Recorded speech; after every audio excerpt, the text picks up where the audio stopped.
Greetings to all in the name of our Lord and Savior Jesus Christ. Praise the Lord. Good morning. It is good to praise God for His goodness and faithfulness to us. He gave us alive today and helping us in the last night as believer. So let us praise His name with true songs. Before that, let us look to Lord in prayer. Dear Lord, Heavenly Father, Lord, we thank you, Lord, for this time. We thank you for your love, your blessings upon us, Lord. We thank you for this beautiful morning, the blessed Sunday we could able to sing and testify and to glorify your name. So Lord, in this time we are going to praise your name through songs, through your words, Lord. I commit each and every one, those who are present here to worship, Lord. I commit each and everything into your mighty hand. Before we start, we pray in the name of our Lord and Savior Jesus Christ. Amen.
Shall we continue to sing Chatan?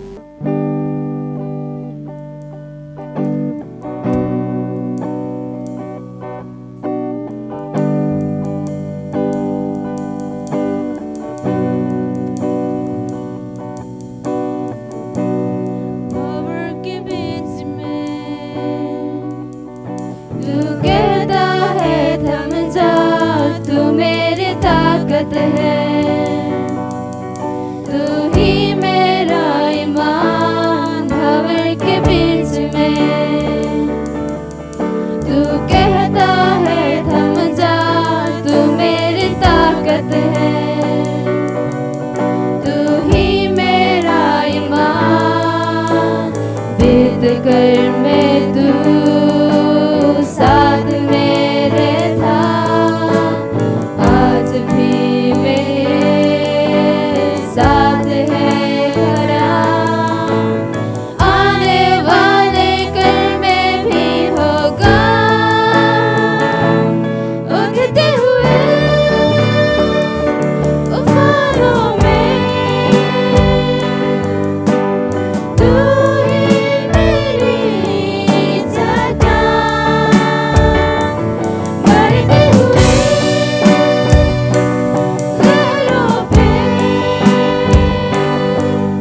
Shall we turn our Bible?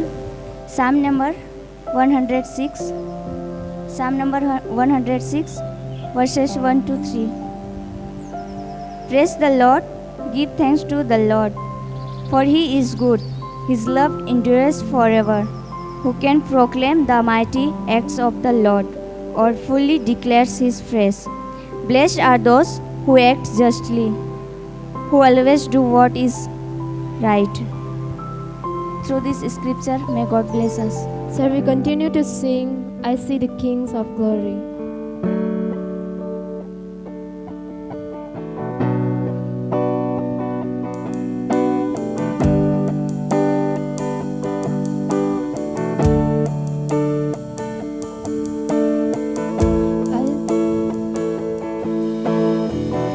I see the King of glory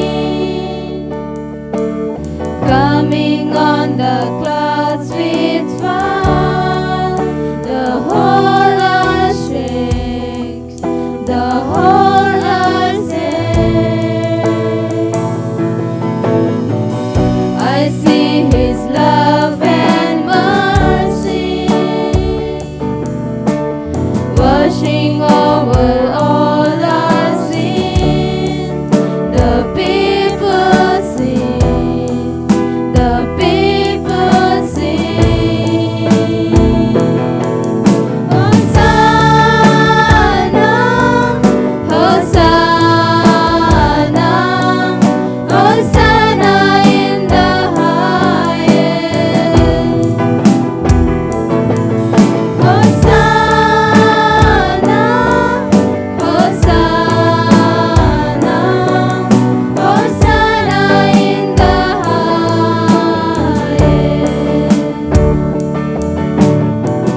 I see a generation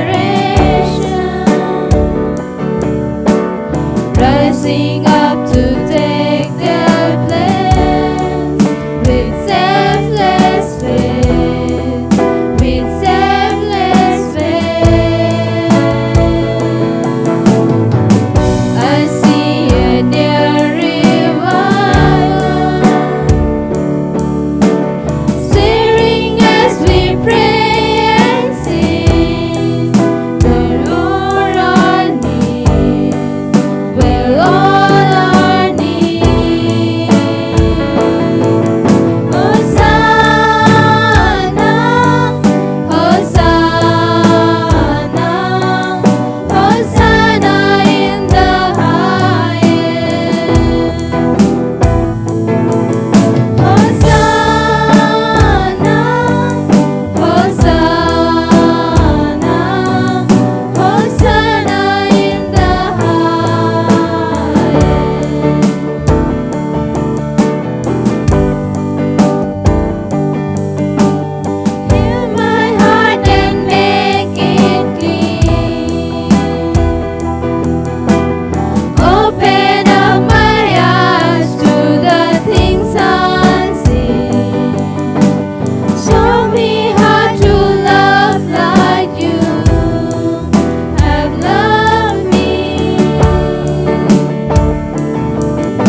to sing one last song, I Love You, Lord.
Let us look to Lord in prayer. Dear God, Heavenly Father, we thank you and praise you, Lord, for this beautiful time that you have given us. Lord, please accept our praise to you, O Lord. O Lord, I believe that you bless for each and every one those who are present, O Lord.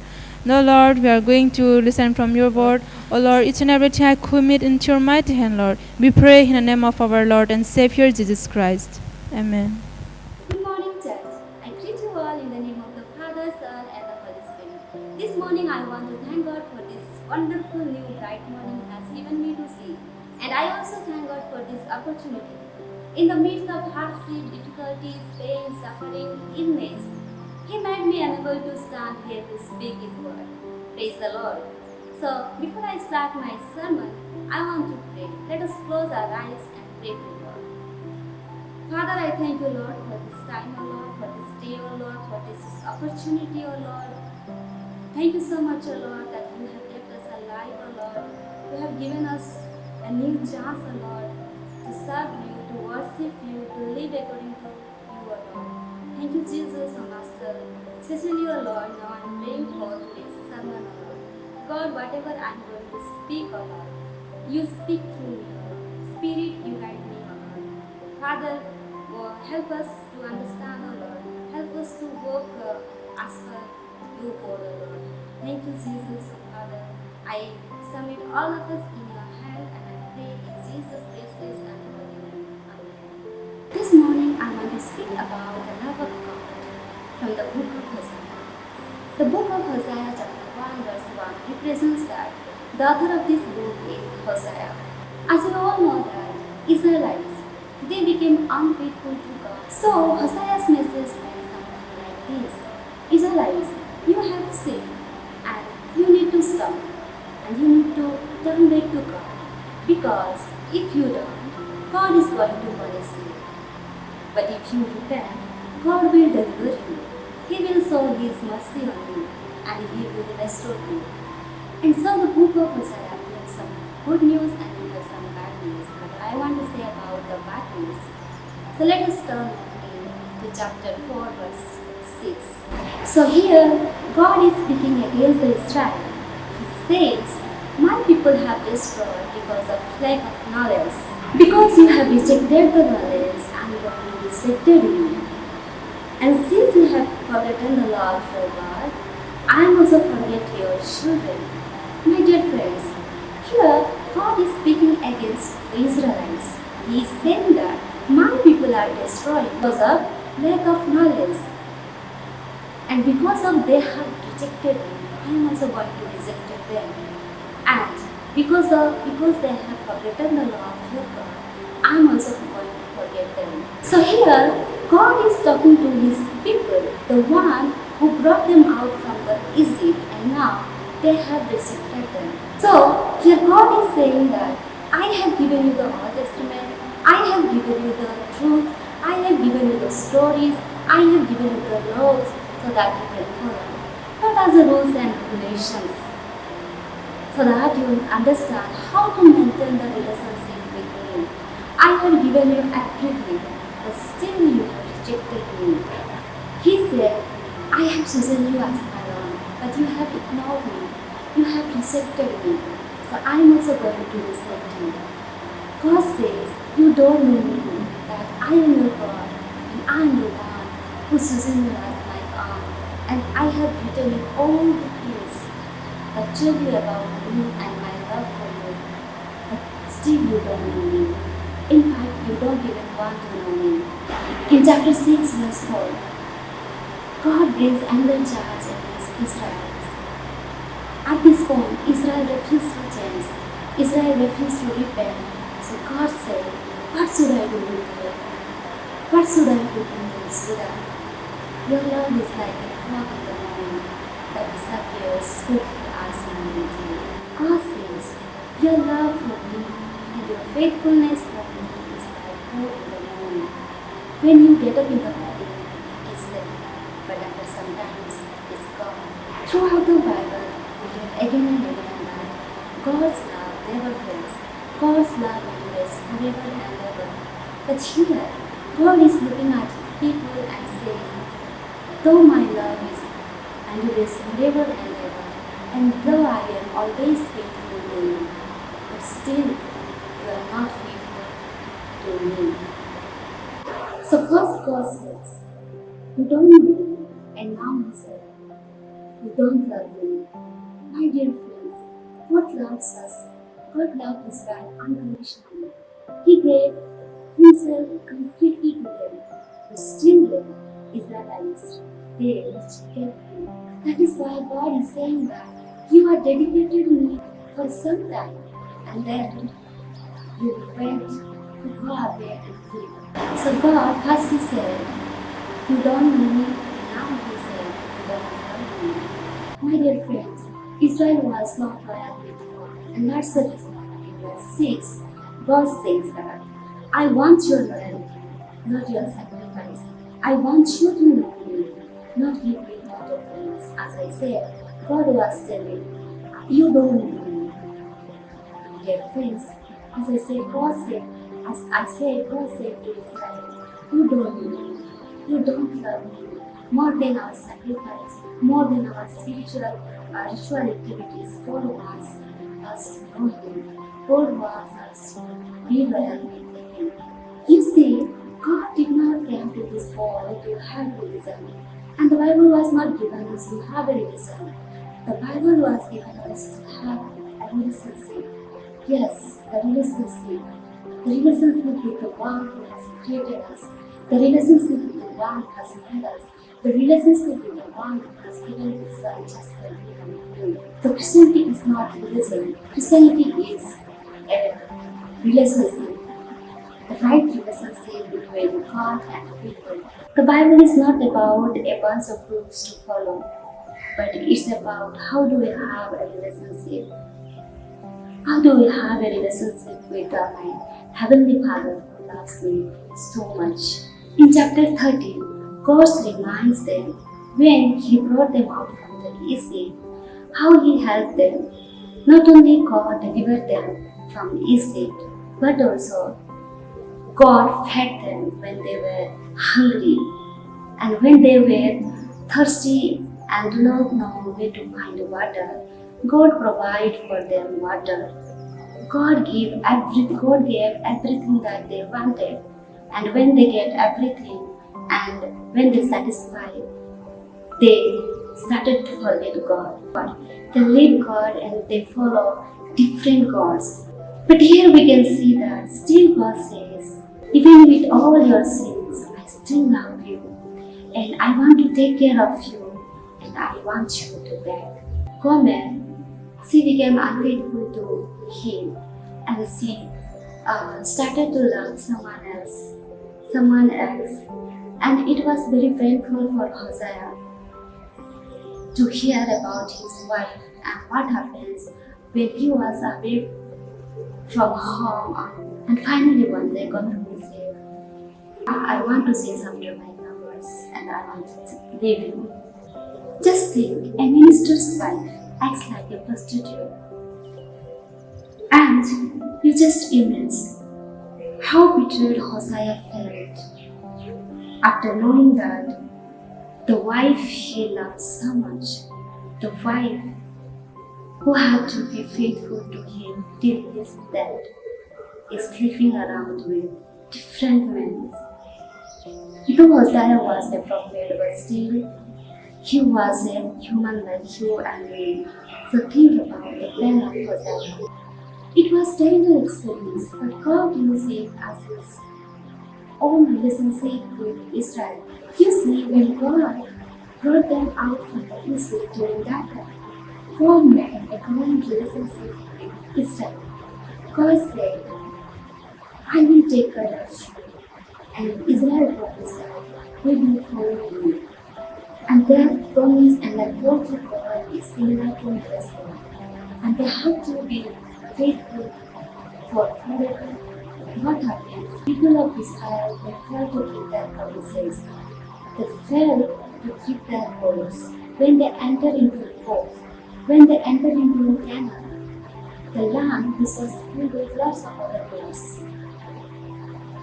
For them, for Israel, it did not take much time to become an unfaithful God. Israel committed spiritual revolution by leaving his husband God and accepting different gods than his God. Because of Israel's decision to be God, God divorced his people on the ground of unfaithfulness so that they would no longer call me as his own people. But this is not the end of the story. After what happens that absolutely not makes sense, the Lord says to Hosea, go and show her love to him, loved by someone else when he was unfaithful to him. It is absolutely not make sense. Why he should put himself in position to be happy, and then Hosea will hear that his wife is going to serve as a slave in marketplace.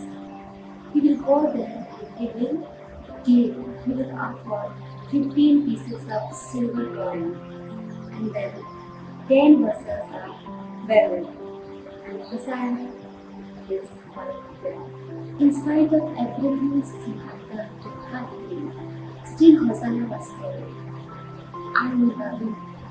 I want to take care of you. I want to take care of you. I want you back. How much Hosea was why? This is not only about Hosea's love for it's about God's love for Israel. It's about how God responded to the unfaithfulness of his wife Israel, just like Hosea. He was saying, God is love. I'm still love you. And I want to take care of you. If you see Gomer, it says last verse, but God is showing his love towards Israel. The king, Hosea, shows his love towards God. So Hosea chapter 2, verses 16 and 19 to 20 says like this, and Israel will in that day say the Lord that you will call me husband, and no longer call me master. I will return you to me forever. I will return you to me forever. Yes, I will return you to me in righteousness and justice, in loving kindness and mercy. I will return you to me in faithfulness, and you shall love the Lord. So here God says, I know what you have done, and I know how you have done their harm. But still, I'm loving you, and I know you forgive me. I want to restore our relationship, which we had before. God says, more than anything in this world, I want you to, and I want you to see as I love you. It says in chapter 2, verse 23, then I will say to those who are not my people, you are my people, and they small and they shall say, you are my God. Through this story, what we have learned? Through this story, we have learned God's love is unconditional. Love always doesn't have a possibility. You see, what God asked selectively, it did not make sense. And again, God's love for his child, it did not make sense either. The difficult question is not here why God asked Hosea to marry the man, but the difficult question is here why God wants to marry this child. According to the omniscience and omnipresence, He knows everything. He knew that they are going to be unfaithful to Him, but still, He was fully committed to Him. Why God did not ask God? Why God was so committed? Even He knew that in the past life, they will be faithful to Him. It doesn't make sense, but still let me continue. My dear friends, God's love is unconditional. My dear friends, we were unfaithful to God, and at that moment, God did something to us completely innocent. He kept loving us, and He was willing to pay a huge price by us. That's the reason Peter says that you were not redeemed with corruptible things like silver or gold, but with the precious blood of Christ, as the Lamb with blameless and without sin. It doesn't make any sense that God would love us like this. His love is undecided. The second thing, the love is the consequences of our choice. Gomez said to her husband, I want to leave you, I want to leave you. And finally what happened? Hosea allowed her to go. After knowing that if she will go, she can be suffered, she can be used or she can be abused. But still he allowed her to go. My dear friends, in same way, if we do wrong choice in our life, if we do wrong choice in our life, there will be consequences. And the third thing that we learn is that God's love will always cause us pain. God's love will always cause us pain. Whenever love or trust is betrayed by someone, then we give up on people. We can't trust anyone. We can't trust anyone. God is not like that. God is very different than us. The Lord said to us, go and show your love to women loved by someone else, and who was unfaithful to you. Here, God is saying to show the love, to show His love, and go show your love to a woman loved by someone else who has been unfaithful to you.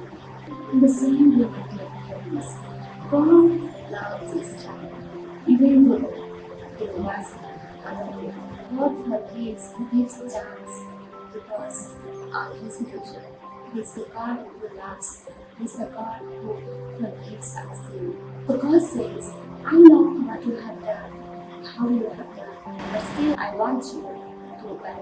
So this morning, let us turn to God. Let us ask forgiveness to God.